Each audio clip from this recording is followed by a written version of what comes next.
judges, I think, and this is also in connection with this vaccination litigation, all the vaccine litigation. Judges are not doctors. They don't view themselves, they're very deferential to medical authority. They're comfortable. That's why you're comfortable with having judges saying, I think under the First Amendment free exercise clause, you have a religious right to exemption. They're really comfortable about doing that. They're not as comfortable saying, look, I think the prevailing opinion by, infectious disease doctors is incorrect, and I'm going to, go with the plaintiff's experts that challenges the medical authority. They're just not, that's not what they do. They're not comfortable doing that. Yeah.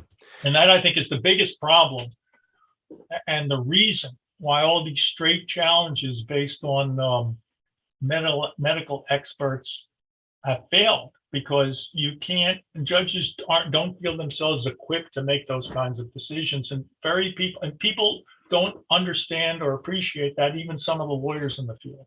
Yeah. Well, I picked up your book, Galileo's Lawyer. I think you wrote that back 2008. Right. And I started reading a little bit of it, and I wonder if you come to this because talking about these medical mavericks, it reminded me of this book I read earlier this year by Candace Millard called Destiny of the Republic, and it was about James Garfield. And you probably know he was a president who was assassinated. Right. Yeah, just very short, just very after only a brief tenure in office. And I wasn't aware, and I think most people were not aware, he didn't actually succumb to the bullet. The assassin actually failed. What was he, bled to death or something? He died of sepsis. Yeah. Because Joseph Lister had come up with the antisepsis theory, but that was not yet the standard of care. He was derided as a quack.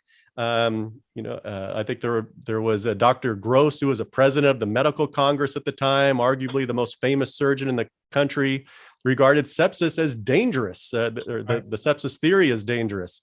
And as a result, James Garfield died from sepsis caused by his doctors poking their fingers around in him looking for that bullet, when at that time there were a lot of Civil War veterans who were walking around with a lot of bullet fragments banging around inside them harmlessly for the rest of their lives. That could have been James Garfield's fate, but instead these doctors, conforming to the standard of care prevailing at the time, dug their fingers into him, gave him sepsis, and killed the president.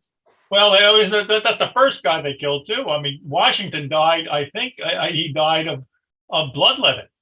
He was sick and they just bled him to death, because at the time bloodletting was the standard of care. And the doctor that we use in my field to make that point is not Lister, but Semmelweis, who basically introduced antiseptic practices in surgery.